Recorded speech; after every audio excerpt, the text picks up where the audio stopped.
सभी को हेलो। यहाँ पर मैं एक अपनी लिखी हुई कहानी आपको सुनाऊंगी जिसका टाइटल है मुंहफट बहू। ये कहानी है सास और बहू के बीच की नोकझोंक की। तो चलिए सुनते हैं इस कहानी को मेरी आवाज में। मुंहफट बहू। अंशिका, कब से तैयार हो रही हो तुम? अभी तक तैयार नहीं हो पाई हो? सब लोग बाहर तुम्हारा इंतजार कर रहे हैं। चलो अब जल्दी। अंशिका की सास अंशिका को कहती हैं। तभी अंशिका कहती है, अरे रोज रोज कहाँ तैयार होकर जाती हूँ मैं, आज ही तैयार क्या होने लगी, सब मेरे पीछे ही पड़ गए हैं। गुस्सा होकर अंशिका ये बात अपने पति रवि को सुना रही थी। चलो अब मैं तैयार हो गई हूँ। कितना टाइम लगा दी हो बहू तुम तैयार होने में। एक हम अपने ज़माने में पलक झपकते ही तैयार हो जाते थे, पर आजकल की बहुएं इतना जल्दी सच संभल ले तो क्या बात है फिर। ऐसा कहकर अंशिका को ताना मारती है उसकी सास। अंशिका कुछ नहीं कहती, वो जानती है कि अगर वो कुछ कहेगी तो फिर से इनका नया ताना शुरू। अरे बेटा अंशिका, आ गई तुम? अंशिका की बुआ सास ने अंशिका से कहा। सभी लोग बुआ सास की बेटी की शादी के लिए पुणे आए हुए हैं। हाँ बुआ जी। अंशिका अपनी बुआ सास के पैर छूती है। खुश रहो बहू, और जल्दी से खुशखबरी भी दो। तभी बुआ जी की लड़की कविता आती है जिसकी शादी होने वाली है। अंशिका बोलती है, अरे दीदी बधाई हो आपको शादी की। बस फिर क्या, दोनों में बातचीत शुरू हो जाती है। कविता दी, शादी के बाद लाइफ बिल्कुल बदल ही जाती है। कुछ महीनों में तो बड़ा स्वागत सत्कार करते हैं ससुराल के लोग, फिर बाद में देखो उनका असली रूप।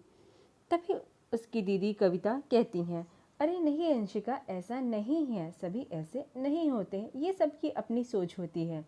अंशिका, कविता, कहाँ हो दोनों, नीचे आओ। अंशिका की सास चिल्लाकर पुकार रही थी दोनों को। आती हूँ मम्मी जी, अंशिका उत्तर देती है। दोनों ही नीचे आती हैं। अंशिका, आते ही तुम तो बस कविता से बतियाने लग गई, बुआ जी से पूछा भी नहीं कि कुछ काम हो तो मदद कर दूं मैं। शादी वाला घर है, बहुत काम होते हैं, पर तुम कम से कम काम का ही पूछ लेती, करती ही नहीं। पर काम का पूछ तो लेती कि बुआ जी कुछ काम है करने लायक मेरे या नहीं है।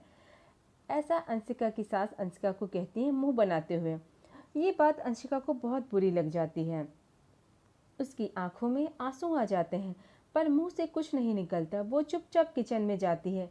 खैर ये कोई नई बात नहीं रहती है, ताना मारने का कोई भी मौका उसकी सास नहीं छोड़ती है। तभी कविता आती है। अरे अंशिका, किचन में क्या कर रही हो तुम, चलो बातें करते हैं।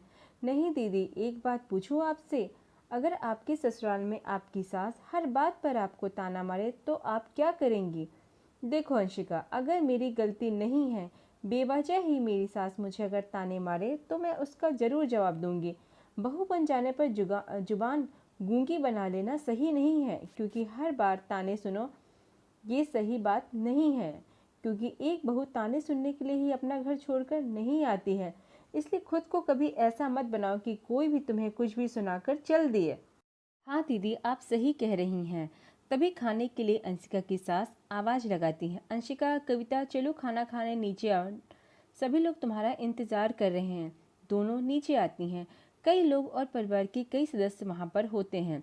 अंशिका की सास अपनी बहू का परिचय वहाँ पर सबसे कराती हैं। अरे बहुत अच्छी बहू है आपकी, सुंदर और सभ्य। तभी अंशिका की सास कहती हैं, अरे दूर के ढोल तो सुहावने ही लगते, मुझे ही पता है कैसी है मेरी बहू। कैसी क्या मम्मी जी, कहिए कैसी हूँ? अंशिका के अंदर गुस्से का सैलाब भर चुका था। बताइए मम्मी जी, कैसी हूँ मैं? आपकी हर बात सुनूं, हर ताना सुनूं तो अच्छी है ना? अरे तू तो बड़ी मुंहफट निकली। हाँ, ताना सुनने से हर बार अच्छा है ना, जवाब देकर मुंहफट ही सुन लो। ऐसा देख अंशिका की सास की आंखें खुली की खुली रह जाती हैं। अब वहाँ खड़े लोगों के लिए अंशिका सुंदर सभ्य नहीं बल्कि एक मुंहफट बहू बन जाती है। तो ये रही मेरी कहानी जिसे मैंने खुद ही लिखा है। अब आप लोग अब आप लोग ही बताइए कि क्या ताने सुनने से अच्छा है हर बार जवाब देकर मुंहफट ही सुन लेना? आप लोग अपने जवाब ज़रूर कमेंट बॉक्स में बताइएगा। आपको मेरी ये लिखी हुई कहानी कैसी लगी, ज़रूर बताइएगा। कहानी सुनने के लिए आप सभी को बहुत बहुत धन्यवाद। उम्मीद करती हूँ कि आपको मेरी ये कहानी मुंहफट बहू जरूर पसंद आई होगी। अगर आपको मेरी ये कहानी पसंद आई है और आप ऐसी ही बहुत सारी कहानियाँ सुनना चाहते हैं तो मेरे चैनल को जरूर सब्सक्राइब करिए, लाइक करिए, कमेंट करिए और हाँ, इन कहानियों को शेयर करना बिल्कुल मत भूलिए। आपके जवाब का मुझे कमेंट बॉक्स में इंतज़ार रहेगा। तो चलिए मिलते हैं फिर एक नई कहानी के साथ। तब तक के लिए थैंक यू।